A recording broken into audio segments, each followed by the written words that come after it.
Hello friends, so today we are going to discuss class 12 solution chapter lecture 8. So in this video we will going to discuss depth knowledge in normality. मतलब कि हम थोड़ा गहराई में जाएंगे normality में। Normality हम पढ़े थे 5वां वीडियो में।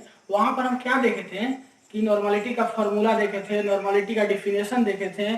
तो वहां पर मेरा क्लियर नहीं हो पाया था क्योंकि वहां पर लास्ट में जाते जाते तक इक्विवेलेंट वेट आ गया था और एन फैक्टर आ गया था जो कि हमें नहीं मालूम था। तो उसके लिए हम 2 क्लास लिए हैं, जिसमें कि एक क्लास में सीखे इक्विवेलेंट और इक्विवेलेंट वेट, और दूसरा क्लास में क्या सीखे कि एन फैक्टर कैसे निकालते हैं हम। एसिड का निकालने सिखाएं, बेस का निकालने सिखाएं, फिर आयंस का सिखाएं, मेटल्स का सिखाएं, ये सभी का हम एन फैक्टर निकालने सिखाएं। तो अब हमको नॉर्मालिटी पढ़ने में कोई दिक्कत नहीं होगा और नॉर्मालिटी पढ़ने के बाद हम कुछ थोड़ा न्यूमेरिकल कर लेंगे, उससे मेरा कॉन्सेप्ट पूरा एकदम क्लियर हो जाएगा। तो आइए, आपको याद है कि नहीं है हमें मालूम है, इसलिए थोड़ा सा हम फास्ट में चलते हैं और आपका थोड़ा रिवीजन भी हो जाएगा नॉर्मालिटी के ऊपर। थोड़ा फास्ट में डेफिनेशन शुरू से स्टार्ट करते हैं, थोड़ा सा आपका क्लियर हो जाएगा। तो जिसका है उस लिखिएगा मत, बस देखिए, थोड़ा सा ध्यान से याद दिलाने के लिए वो सभी काम कर रहे हैं, और जिसको नहीं मालूम है वो थोड़ा सा लिख लीजिए। नॉर्मालिटी, इसको कैपिटल एन से डिनोट करते थे हम, आप सभी को याद होगा। इसको थोड़ा फास्ट चल रहे हैं, जिसको नहीं मालूम है वो थोड़ा सा देख लीजिए। नॉर्मालिटी का डेफिनेशन था number of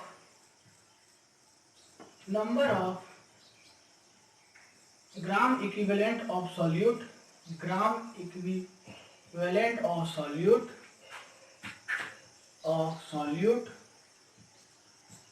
present in 1 liter solution, present in 1 liter solution, litre यहीं पे लिख दीजिए, solution present in 1 liter solution।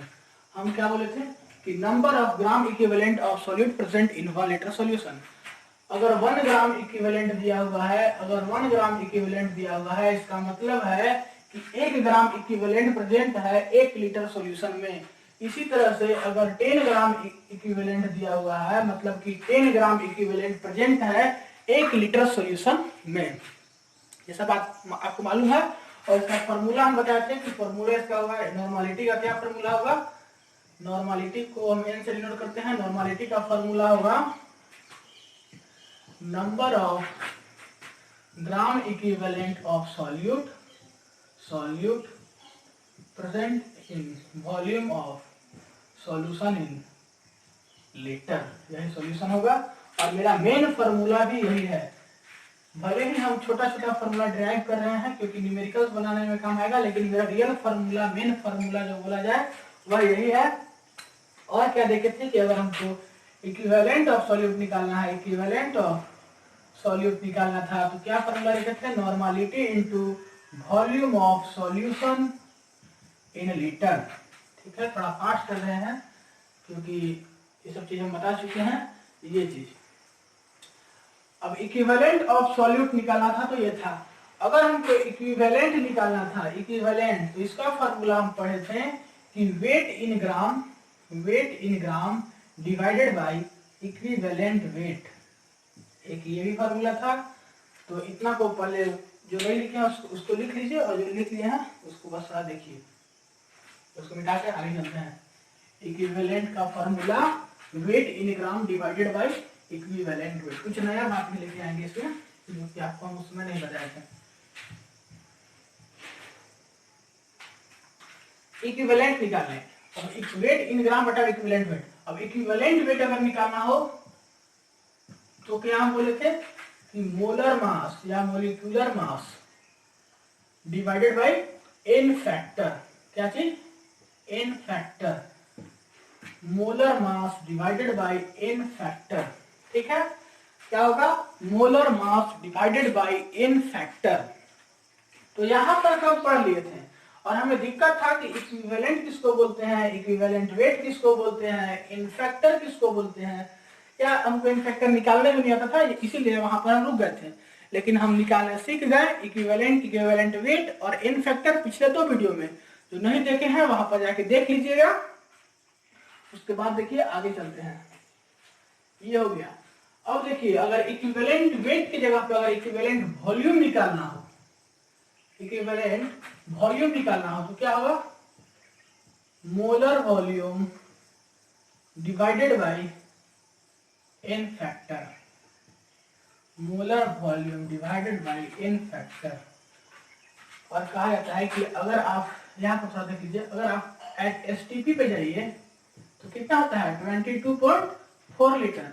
तो एसटीपी में अगर मोलर वॉल्यूम इक्विवेलेंट वॉल्यूम निकालने के लिए बोले तो क्या कीजिएगा 22.4 लीटर बाय एन फैक्टर या इन फैक्टर। ये भी एक डायरेक्ट पुटिंग सवाल है। अगर एसटीपी का के कुछ ऐसा क्वेश्चन में दे दे तो आपको कितना लीटर समझना है, मोलर वॉल्यूम को 22.4 लीटर समझना है।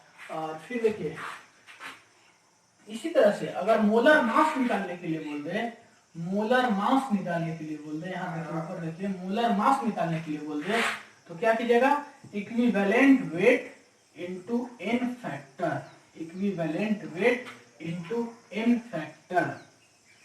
तो क्लियर है, ये सब बात हम कर लिए थे। अब देखिए अब जो बात आएगा वो थोड़ा कुछ नया होगा, इसको आप नोट कर लीजिए, अच्छे से नोट कर लीजिए इसको अच्छे से। ठीक है,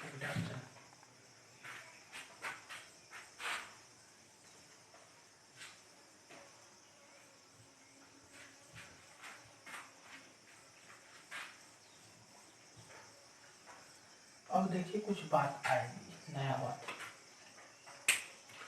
न्यूमेरिकल्स में कहीं कहीं अगर आपको मिल जाए, मिला रहेगा कि नॉर्मल सॉल्यूशन, नॉर्मल सॉल्यूशन, इसका मतलब समझना है आपको कि वन नॉर्मालिटी। अगर बोल दे कि सेमी सॉल्यूशन, सेमी सॉल्यूशन, इसका मतलब आपको समझना है कि 1/2 नॉर्मालिटी। क्या समझना है, अगर आपको बोल दे कि नॉर्मल सॉल्यूशन तो 1 नॉर्मालिटी, सेमी सॉल्यूशन तो 1/2 normality.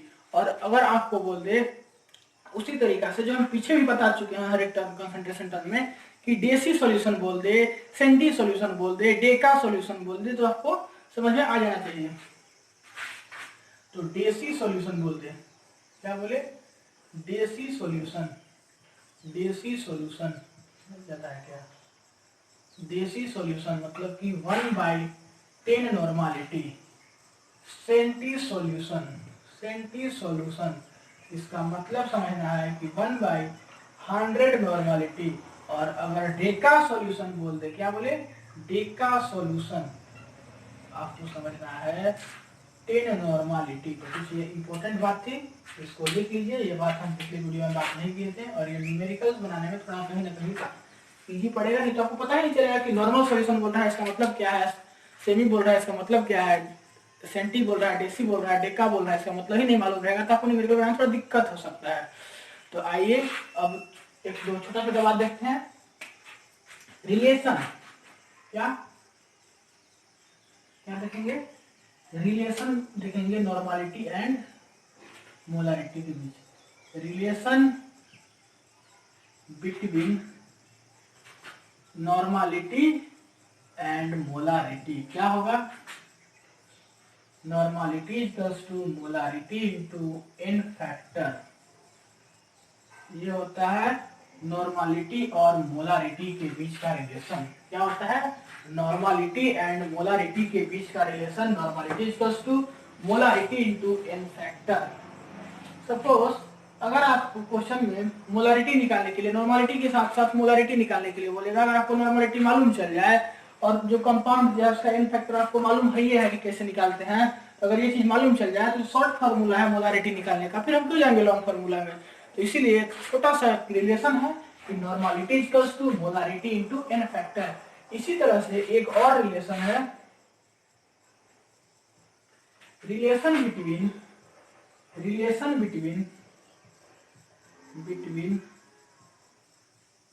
Normality and strength in gram per litre solution.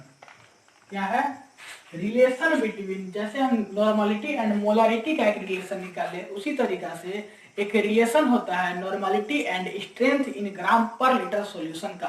तो वो रिलेशन क्या होता है? वो रिलेशन होता है कि strength in gram per litre solution is equals to normality into equivalent weight. क्या होता है? Strength in gram per litre is equals to normality into equivalent weight. तो ये दो जो रिलेशन है वो आपको डायरेक्ट क्वेश्चंस बनाने में काम आएंगे। ये दो रिलेशन जो है, ये नया बात है, ये सब अब पीछे बात नहीं किए थे, ये सब नया बात है। इसको लिख लीजिए। उसके बाद हम कुछ प्रैक्टिस करते हैं न्यूमेरिकल्स को, जो कि आपका थ्योरी के कंसेप्ट को क्या करेगा? क्लियर करेगा। इसको अच्छे से पॉज कीजिए वीडियो को और लिख लीजिए। ठीक है, मिटा देते हैं।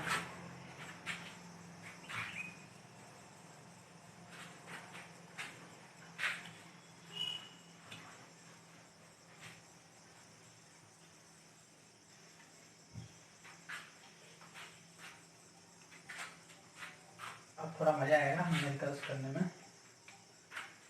न्यूमेरिकल्स देखिए, फर्स्ट न्यूमेरिकल्स देखिए क्या है। न्यूमेरिकल्स बोलता है कि एक, यहाँ देखिए है कि एक सॉल्यूशन है, ठीक है, क्या है? एक सॉल्यूशन है,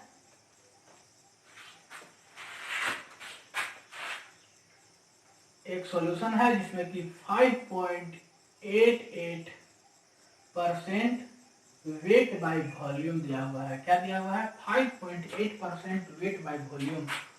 और दिया हुआ है solution of H2SO4। Then find normality. Normality क्या होगा? और साथ साथ बोल दिया है कि मोलारिटी भी फाइंड कीजिए। तो अभी हम आपको बताए थे नॉर्मलिटी एंड मोलारिटी का रिलेशन। आप नॉर्मलिटी फाइंड कीजिए और नॉर्मलिटी और मोलारिटी का रिलेशन फाइंड कीजिए, तो आपको मोलारिटी आसानी से मिल जाएगा। तो आइए देखते हैं कैसे क्वेश्चन सॉल्व होगा। यहाँ पर देखिए 5.8% गिवन आपको क्या है? क्वेश्चन नंबर 1 है ना?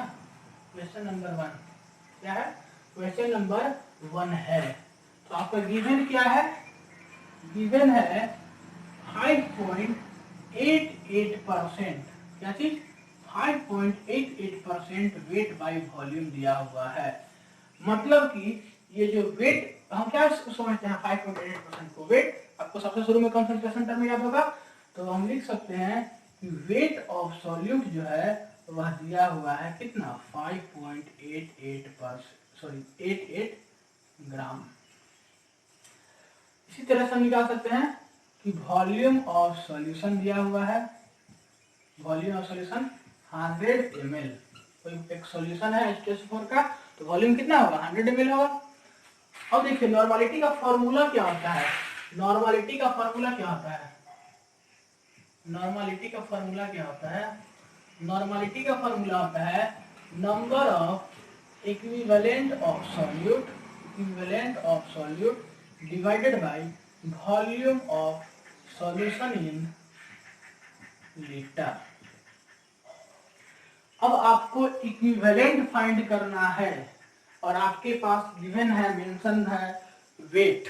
ठीक है, वेट मालूम है, आपको इक्विवेलेंट मालूम करना है।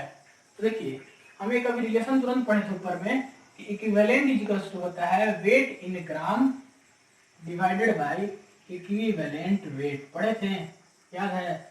इक्विवेलेंट वेट, इक्विवेलेंट क्या होता है? Weight in gram divided by equivalent weight.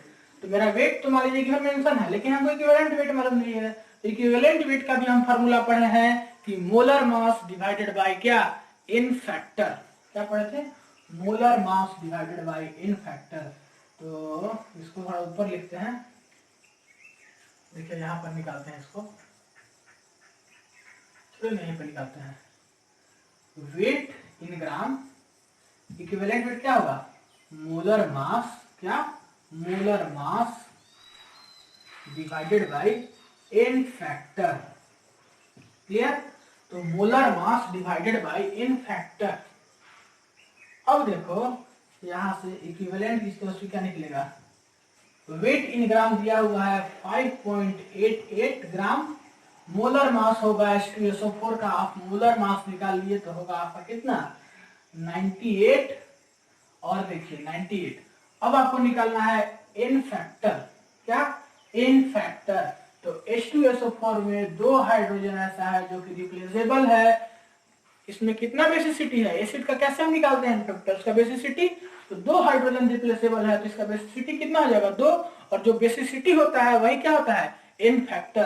तो इसका एन फैक्टर कितना हो जाएगा 2।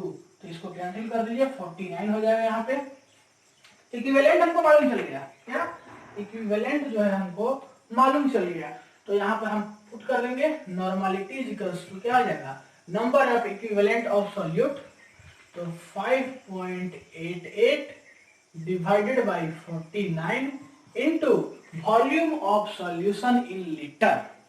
और आपका यहाँ पर क्या दिया हुआ है volume of solution in millilitre दिया हुआ है। तो 100 ml को आपको लीटर में चेंज करने के लिए क्या करना होगा 1000 से क्या करना होगा मल्टीप्लाई सॉरी डिवाइड। 1000 से डिवाइड कीजिएगा तो ml क्या में चेंज हो जाएगा लीटर में चेंज हो जाएगा। तो यहाँ से नॉर्मलिटी आप कैलकुलेट कीजिएगा। ये वैनिश हो जाएगा, ये 10 ऊपर चल जाएगा 49 5.88 into 10 by 49 आपका आ जाएगा 1.2 नॉर्मलिटी आपका आ गया ये। अब देखिए नॉर्मलिटी ही नहीं बस पूछा है कि मोलारिटी ही बताइए कि मोलारिटी क्या होगा। तो आपको याद होगा कि अभी हम रिलेशन में पढ़े हैं कि normality equals to molarity into क्या एन फैक्टर पढ़े थे। तो मोलारिटी निकालने के लिए नॉर्मलिटी और मोलारिटी का रिलेशन, तो normality equals to molarity into N factor वही पढ़े हैं हम लोग।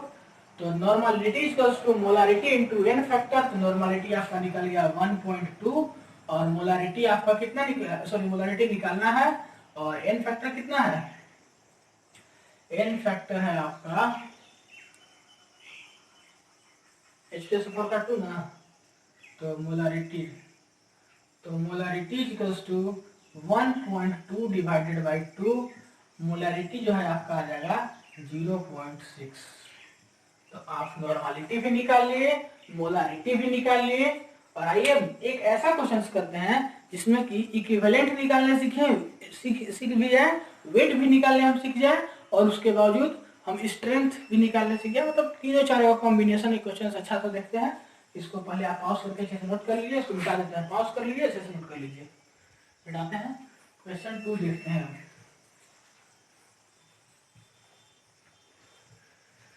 क्वेश्चन नंबर 2 डालिए।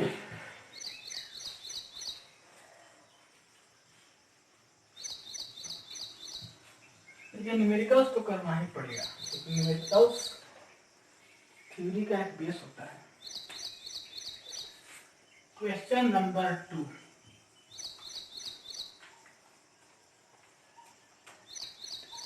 देख क्वेश्चन नंबर 2 क्या है।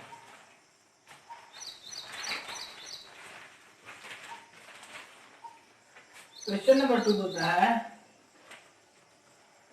कि एक सॉल्यूशन है। क्या है एक सॉल्यूशन है 1 लीटर सॉल्यूशन है। कितना है 1 लीटर सॉल्यूशन है 1 लीटर सॉल्यूशन है। ठीक है बोलता है कि n/10 NaOH सॉल्यूशन है। क्या है n/10 NaOH सॉल्यूशन है। तो बताइए कि इसका इक्विवेलेंट क्या होगा। सबसे पहला क्या पूछा इक्विवेलेंट क्या होगा। सेकंड पूछता है कि इसका बताइए कि मिली इक्विवेलेंट क्या होगा, मिली इक्विवेलेंट क्या होगा। थर्ड पूछता है कि बताइए कि इसका वेट ऑफ सॉल्यूट क्या होगा। क्या पूछता है वेट ऑफ सॉल्यूट क्या होगा।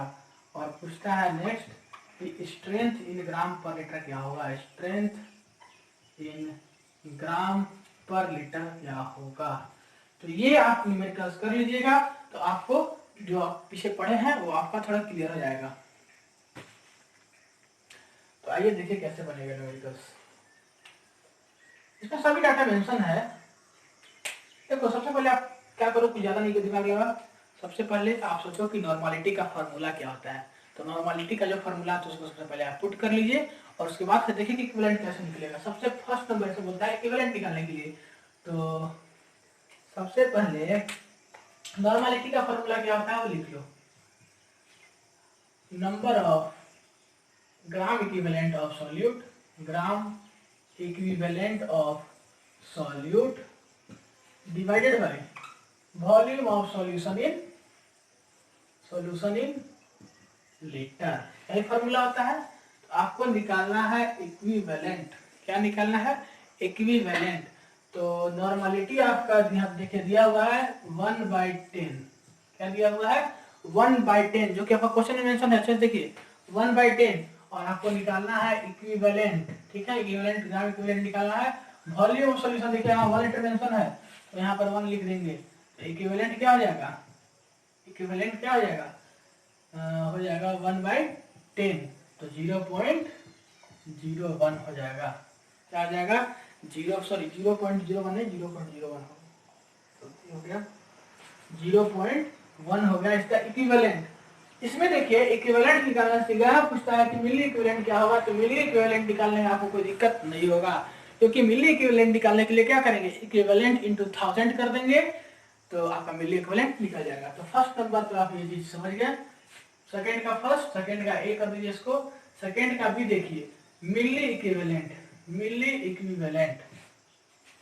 तो मिली इक्विवेलेंट क्या करेंगे? इक्विवेलेंट इंटू 1000 कर दीजिए, मिली इक्विवेलेंट निकल जाएगा। इक्विवेलेंट 0.1 इंटू 1000 कर दीजिए, तो क्या आ जाएगा? 100 ग्राम। तो equivalent 0.1 gram and milli equivalent 100 gram. अब देखिए पूछता है कि वेट ऑफ सॉल्यूट क्या होगा। क्या पूछता है? वेट ऑफ सॉल्यूट क्या होगा।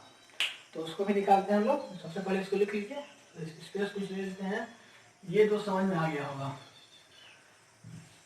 अब weight of solute, normality test क्या होता है? Equivalent by volume of solution in litre, यही होता है नॉर्मलिटी टेस्ट।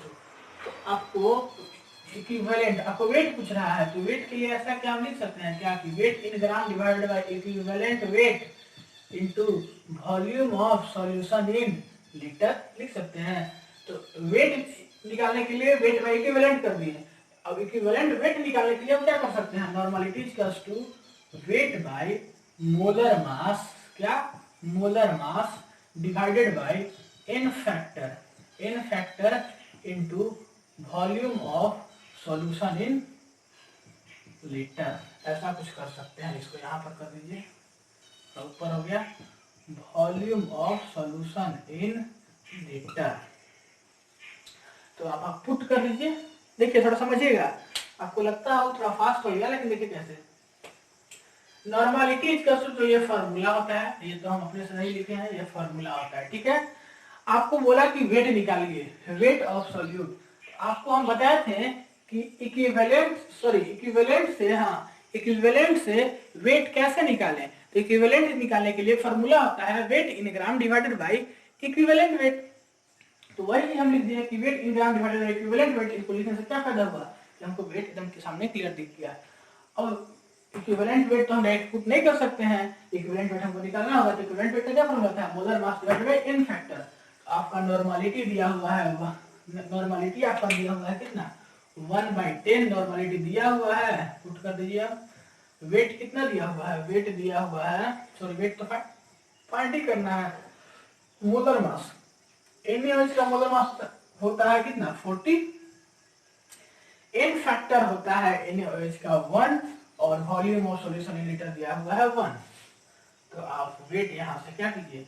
कैलकुलेट कर लीजिए। वेट आपको हमको यहाँ तक उम्मीद है कि निकालने पे आएगा 4 ग्राम। आंसर यही होगा, निकाल के देख लीजिएगा। वेट कितना होगा? 4 ग्राम। और एक और हम आपको बता दें कि दिया हुआ है 4th नंबर में, इसको हम हिंट कर देना है, बना लीजिएगा। Strength in gram per litre का फॉर्मूला आपको हम रिलेशन अभी तुरंत बताए थे। इसमें क्या हम क्या बताए थे? Strength in gram per litre equals to बताए थे normality into equivalent weight. Strength in gram per litre solution, normality आपका निकला, नॉर्मलिटी तो अभी नहीं निकला है, वेट निकला। तो नॉर्मलिटी दिया हुआ है 1/10, निकालना ऐसा दिया हुआ है क्वेश्चन में। नॉर्मलिटी 1/10 इनटू इक्विवेलेंट वेट आपका निकल गया 40/n फैक्टर 1। आप इसको कर लीजिएगा, जो आएगा वही हो जाएगा इक्विवेलेंट वेट। तो इसको लिख लीजिए अच्छे से पॉज करके। अब आगे चलते हैं नेक्स्ट न्यूमेरिकल्स की ओर, या नेक्स्ट न्यूमेरिकल्स की ओर।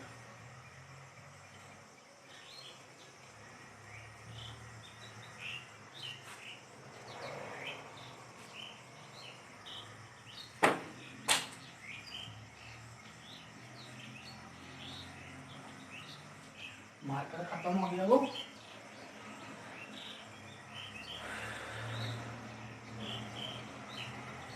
अब देखिए हम नेक्स्ट न्यूमेरिकल्स बात करते हैं, numericals third.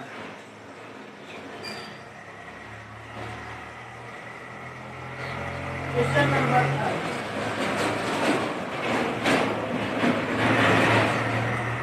How many gram of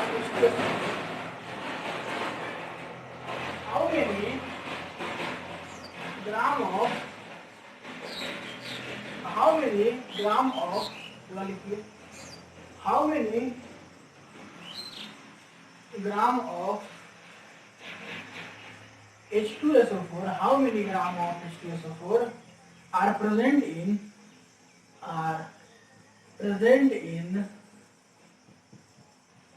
1.2 liter of solution, liter of 0.5 normality H2SO4 solution।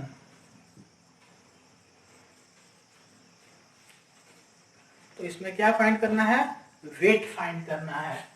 देखिए बोलता है कि how many gram of H2SO4 are present in 1.2 litre of 0.5 normality H2SO4 solution. तो आप बताइए किसका वेट क्या होगा। तो सबसे पहले हम क्या बताते हैं, आपको क्या फंडा होता है कि सबसे पहले आप नॉर्मलिटी का फॉर्मूला लिखिए। फॉर्मूला लिखने के बाद जहाँ क्वेश्चन बोलता है तो चलेंगे, क्या दिक्कत है। तो नॉर्मलिटी का फॉर्मूला लिखिए। तो नॉर्मलिटी का फॉर्मूला हम क्या बताए थे, नॉर्मलिटी का क्या फॉर्मूला बताए थे, नॉर्मलिटी इक्वल्स टू हम बताए थे कि number of equivalent of solute, number of equivalent of solute divided by volume of solution in litre. क्या, number of equivalent of solute divided by volume of solution in litre. ठीक है। अब देखिए questions को, आपको फाइंड करना है wait. तो वेट के लिए हम रिलेशन क्या निकालते हैं, सबसे पहले हम इक्विवेलेंट को तोड़ते हैं। इक्विवेलेंट का क्या फॉर्मूला होगा, तो वेट इन ग्राम होता है डिवाइडेड बाय इक्विवेलेंट वेट होता है into volume of solution in litre. तो normality is equals to weight divided by equivalent weight को क्या बोलते हैं, मोलर मास या molecular mass divided by n factor into volume of solution in litre. यही formula आता है। तो आप सब कुछ को आप पुट कर दीजिए, कहीं कुछ नहीं है, बन जाएगा आसानी से। जैसे देखिए नॉर्मलिटी कितना दिया हुआ है, 0.5 दिया हुआ है, 0.5। आपको वेट फाइंड करना है। ठीक है, वेट फाइंड करना है। H2SO4 है ना, तो H2SO4 का मोलर मास होता है 98। n फैक्टर इसका होता है H2SO4 का मोलर मास 98 और इसका n फैक्टर होता है 2, बिकॉज इसका 2 ही हाइड्रोजन रिप्लेसेबल होता है, इसका 2 ही बेसिसिटी होता है। जिसका जो बेसिसिटी होता है वही उसका क्या होता है, n फैक्टर। इसका n फैक्टर 2 और इसका 1.2 volume of solution in litre दिया है। अब यहाँ से आप वेट निकाल लीजिए। तो उम्मीद है कि आपको समझ में आ गया होगा। पॉज कीजिए, इसको अच्छे से लिख लीजिए, जिसको दिक्कत है जिसको लिखना है लिख लीजिए। अब आते हैं अगला न्यूमेरिकल्स 4 पे। सब अच्छे बोर्ड लेवल में, अच्छे बोर्ड लेवल पे ऐसे ही न्यूमेरिकल्स पूछे जाते हैं।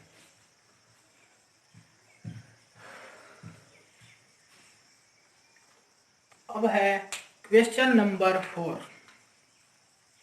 पहले इसको लिख लिया हम। क्या, question number 4, how many gram of KClO3। Question number क्या है, 4। How many gram of KClO3, how many gram of KClO3 is present, how many gram of KClO3 is present in 200 ml of 0.5 normality solution undergoing reduction to Cl, undergoing reduction to Cl minus Cl minus ions. तो इसमें भी कुछ नहीं है, ये भी just पिछला ही सवाल है, कुछ नहीं है इसमें, जस्ट पिछला सवाल है। अब कैसे पिछला सवाल है ये देखते हैं। इसमें भी बोलता है कि वेट ही फाइंड करना है, इसमें कुछ दूसरा कुछ फाइंड नहीं करना है। इसमें भी क्या फाइंड करना है, इसमें भी वेट ही फाइंड करना है, इसमें भी वेट ही फाइंड करना है। तो आइए इसको फाइंड करते हैं। समझिए, बोलता है कि how many gram of KClO3 is present in 200 ml of 0.5 normality solutions undergoing, क्या है, undergoing reduction of Cl minus ions। क्या है, undergoing reduction of Cl minus ions। तो मेरा क्या फॉर्मूला था, सॉरी मेरा क्या थॉट था, सबसे पहले फॉर्मूला लिखिए। तो normality equals to number of equivalent of क्या, solute divided by volume of solution in क्या चीज में, लीटर में लेते हैं। तो नॉर्मलिटी हमको वेट निकालना है, जिसमें रिलेशन होता है weight by equivalent weight into क्या हो जाएगा, volume of solution in litre हो जाएगा।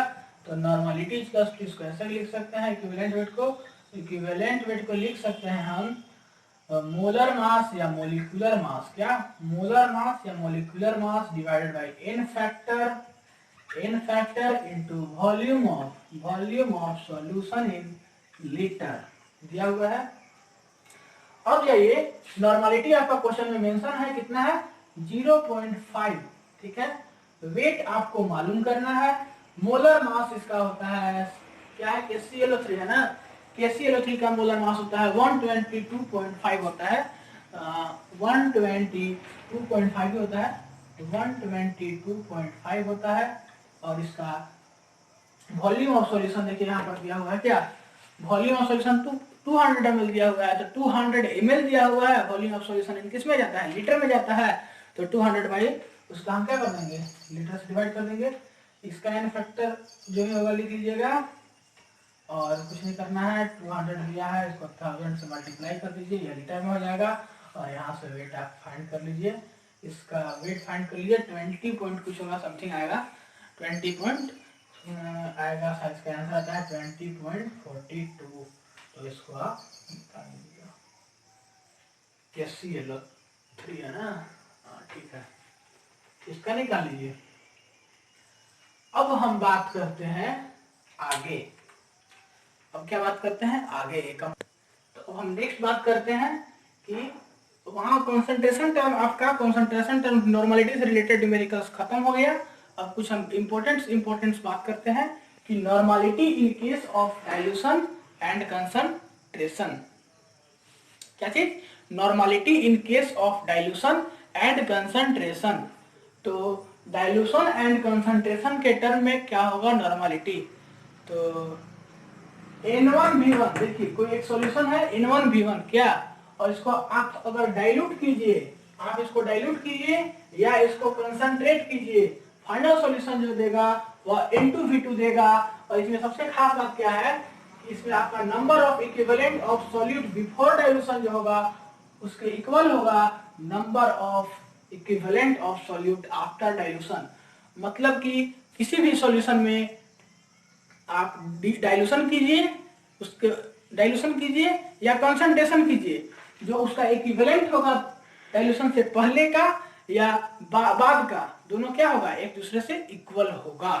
तो यहाँ पर आपका कॉन्सेप्ट क्लियर हो गया। अब आता है normality in case of mixing of non reacting solution of same solute. इसमें क्या है, मान लीजिए कि N1V1 एक सॉल्यूशन है, क्या है, N1V1 एक सॉल्यूशन है जिसको कि हम 1 माने हैं, और N2V2 एक सॉल्यूशन है, दोनों को ऐड कर देते हैं और एक नया सॉल्यूशन बनेगा जो कि है NV। क्या बनेगा, NV, इसको हम 3 से डिनोट किए हैं। तो इसमें क्या बोलता है कि equivalent of solute 1 plus equivalent of solute 2 बराबर होगा किसका, इक्विवेलेंट ऑफ फाइनल सॉल्यूशन के।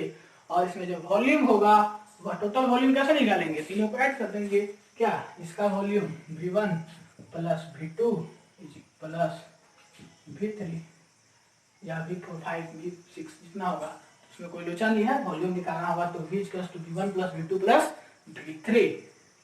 तो फिर से देखिए normality in case of dilution and concentration क्या होगा कि number of equivalent of solute before dilution is equals to number of equivalent of solute after dilution.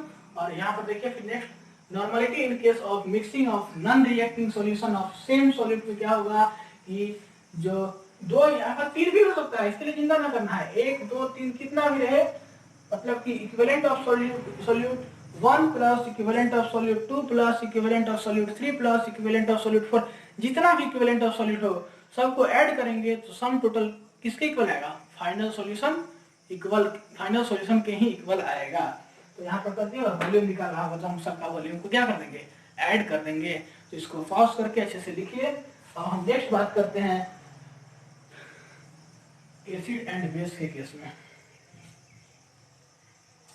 तो अब थोड़ा टफ नहीं है, थोड़ा इजी है, बात खत्म हो चुका है। फिर हम लोग आएंगे अपना एनसीईआरटी पे।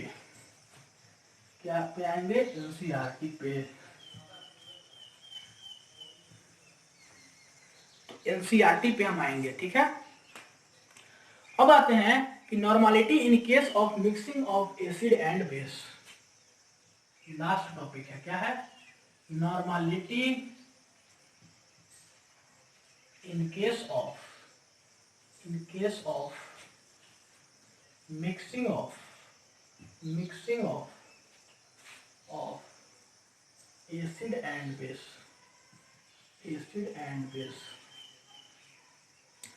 हम बात करते हैं कि जब एसिड और बेस जब इक्वल होगा तो क्या होगा। तो मान लीजिए एक ये एसिड है और ये एक बेस है, ठीक है, एक एसिड है एक बेस है, इसका नॉर्मलिटी है N1 और वॉल्यूम है V2, इसका नॉर्मलिटी है N2 और वॉल्यूम है V2। क्या है, नॉर्मलिटी है N1 और वॉल्यूम है V1, नॉर्मलिटी है बेस का N2 और वॉल्यूम है V2। तो बोलता है कि जो इक्विवेलेंट ऑफ एसिड होगा, इक्विवेलेंट ऑफ एसिड होगा मतलब कि N1V1 होगा, N1V1 होगा, इक्वल होगा इक्विवेलेंट ऑफ बेस N2V2, ठीक है, ये मेन बात है। अब इसमें कुछ केसेस, सम केस कहीं कहीं कुछ केस आ जाता है। अब वो केस क्या होता है कि अगर एसिड, देखिए ऐसे तो एकदम क्लियर है, अगर 50% हम एसिड डालें 50% अगर हम बेस डालें, मतलब कि अगर हम हाफ एसिड हाफ बेस डालें तब तो मेरा इक्विवेलेंट दोनों का सेम होगा। लेकिन ऐसा थोड़ी ना है कि हम कितना बहुत ज़्यादा अमाउंट में एसिड डाल दें और बेस थोड़ा अमाउंट में डालें तो भी इक्विवेलेंट सेम होगा, ऐसा तो कहीं नहीं लिखा हुआ है। तो उस केस में क्या होगा कि अगर आप एसिड को ज़्यादा लेते हैं बेस को कम लेते हैं तो अलग कंडीशन बनेगा, अगर बेस को कम लेते हैं एसिड को ज़्यादा लेते हैं तब अलग कंडीशन बनेगा, और दोनों को सेम लेते हैं तब अलग कंडीशन बनेगा। जैसे कि आप सॉल्यूशन पढ़ रहे हैं तो आपको मालूम होगा कि अगर सॉल्यूट है और सॉल्वेंट है तो सॉल्यूट और सॉल्वेंट में आप जिस चीज का मात्रा को, सॉल्वेंट की मात्रा को आप ज़्यादा बढ़ाते हैं तो वही सॉल्यूशन फॉर्म होता है। अगर मान लीजिए कि शुगर एंड वाटर की बात है, अगर 1 चम्मच अगर शुगर है और 1 ग्लास वाटर है तो वाटर जो है सॉल्वेंट हो गया और एक चम्मच जो शुगर है वो क्या हो गया, सॉल्यूट। तो नया सॉल्यूशन जो फॉर्म होगा वो किसमें फॉर्म होगा, क्या में फॉर्म होगा, लिक्विड में ही होगा, क्योंकि ज्यादा अमाउंट सॉल्यूशन का क्या है, सॉल्वेंट है, और सॉल्वेंट क्या है, वाटर है। तो ज्यादा जिसका अमाउंट होगा उसी अमाउंट में सॉल्यूशन फॉर्म होता है। तो हम वही बात यहाँ पे बताना चाहते हैं कि जिसका ज्यादा अमाउंट होगा वही फाइनल सॉल्यूशन फॉर्म होगा। तो कैसे, देखिए अगर देखिए number of acid, first case है, ध्यान से देखिएगा, नंबर ऑफ एसिड ज्यादा हो नंबर ऑफ बेस से, क्या चीज है, नंबर ऑफ बेस से, दैट इज क्या होगा, फाइनल सॉल्यूशन जो होगा, दैट इज फाइनल सॉल्यूशन क्या होगा, एसिड। अगर एसिड ज्यादा हो बेस से तो फाइनल सॉल्यूशन क्या बनेगा, एसिड। वहीं से हम रिलेट कर दिए हैं कि अगर चीनी से ज्यादा हो पानी तो क्या सॉल्यूशन फॉर्म करेगा, नया चीनी जैसा ही, सॉरी पानी जैसा ही बिहेव करेगा। पानी कैसा बिहेव करता है, लिक्विड जैसा। तो लिक्विड जैसा ही बिहेव करेगा। उसी प्रकार अगर एसिड ज्यादा है बेस से तो फाइनल सॉल्यूशन जो फॉर्म होगा वह एसिड ही फॉर्म होगा। तो इसको हम ऐसे भी लिख सकते हैं। इसको इसमें नॉर्मलिटी कैसे निकालेंगे, N या H प्लस इसको बोलते हैं एसिड को, हम बोल सकते हैं N H एसिड को बोल सकते हैं क्या बोलेंगे, रिमेनिंग इक्विवेलेंट ऑफ एसिड बटा टोटल वॉल्यूम। क्या बोलेंगे, रिमेनिंग इक्विवेलेंट ऑफ एसिड बटा टोटल वॉल्यूम। क्लियर। अब रिमेनिंग इक्विवेलेंट ऑफ एसिड कैसे निकालेंगे, N1 तो मेरा एसिड है, ये ज्यादा है तो इसमें से इसको माइनस करेंगे बटा total volume V1 plus V2। Clear. क्या करेंगे, remaining N1 minus N2 divided by V1 plus V2। ठीक है, क्लियर है। यही केस उल्टा हो जाएगा बेस के केस में। क्या हो जाएगा, बेस के केस में जस्ट यही केस उल्टा हो जाएगा। तो इसको हम मिटाते हैं, थोड़ा सा बेस के केस में समझते हैं बात को।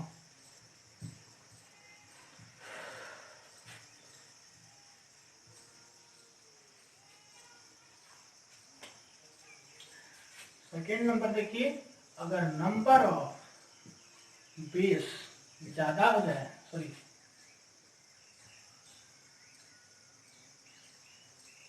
नंबर ऑफ एसिड से अगर ज्यादा हो जाए नंबर ऑफ बेस सॉल्यूशन में, तो दैट इज फाइनल सॉल्यूशन जो होगा, वह क्या होगा, बेस होगा। जस्ट नीचे जैसा ही बता रहे हैं आपको, जैसे नीचे हुआ था। तो अगर नंबर ऑफ एसिड से ज्यादा होगा बेस, तो क्या फाइनल सॉल्यूशन बनाएगा, बेस ही फाइनल सॉल्यूशन बनाएगा। तो यहाँ पर क्या करेंगे, इसमें इस केस में नॉर्मलिटी कैसे निकलेगा, यहाँ पर बेस है तो OH माइनस इसको लिख सकते हैं हम। तो रिमेनिंग इक्विवेलेंट ऑफ बेस, वहां पर क्या था, रिमेनिंग इक्विवेलेंट ऑफ एसिड, तो remaining equivalent of base divided by total volume. तो हम इसको लिख सकते हैं N को या OH माइनस को क्या लिख सकते हैं, इसको लिख सकते हैं हम वहां पर रिमेनिंग इक्विवेलेंट हम किसको मानते हैं, एसिड के केस में N1 माने हैं, एसिड का वॉल्यूम और नॉर्मलिटी, और बेस का क्या माना है N2 तो यहाँ पर बेस की बात हो रही है, तो N2 माइनस N1 बटा total volume V1 plus V2। ठीक है। तो आपका देखिए ये दो फॉर्मूला जो है इम्पोर्टेंट हो गया, एक फॉर्मूला ये और दूसरा ये, जैसे डायरेक्ट फॉर्मूला क्वेश्चंस बनाने में काम आएंगे। और लास्ट चीज पर अब हम आते हैं, इसी का एक तीसरा केस बनता है, उसकी बात करते हैं। तीसरा केस देखिए क्या होता है, पॉज करके अच्छे से नोट्स कर लीजिएगा। तीसरा इसका केस जो होता है वह होता है, अगर नंबर ऑफ एसिड के इक्वल हो जाए नंबर ऑफ बेस। ठीक है, नंबर ऑफ एसिड के इक्वल हो जाए नंबर ऑफ बेस, तो इस केस में that is equivalent of acid and base formed equal in final solution. समझिएगा, अगर एसिड का अमाउंट सेम और बेस से हो जाए तो क्या होगा, उसी पर अगर एसिड का अमाउंट बेस से अगर सेम होगा तो आपका जो नया सॉल्यूशन बनेगा उसमें भी एसिड और बेस का अमाउंट इक्वल ही होगा। तो इसमें आप लिख सकते हो कि N1 is equals to N2 जो कि आप फार्मूला के टाइम सबसे शुरू में पढ़े थे। तो वहां पर हम बात किए थे कि अगर इक्वल एसिड है और इक्वल बेस है तब ये कंडीशन है, और जो एसिड ज्यादा बेस ज्यादा एसिड कम बेस कम, वो कंडीशन हम आपको बता दिए। अब देखिए इसको आप ऐसा भी लिख सकते हो कि H plus is equals to OH minus जो होगा वो होगा N1 इक्वल्स टू N2 और उसको ऐसा लिख सकते हैं H plus equals to OH minus अगर एसिड इक्वल्स टू बेस हो तो, और इसका जो साइज होगा वह कितना होता है 10⁻⁻7। तो बच्चे, तो फ्रेंड्स, इस वीडियो में इतना ही। अब हम नेक्स्ट वीडियो में वापस आएंगे किस चीज पर, सॉल्यूबिलिटी पढ़ेंगे। हम आपको नेक्स्ट वीडियो की स्टार्टिंग में बता देंगे कि अब हम लोग एनसीईआरटी पे चलने वाले हैं और कैसे चलेंगे, फिर वहां से हम एनसीईआरटी को पूरी तरह से फॉलो करेंगे। इस वीडियो में इतना ही।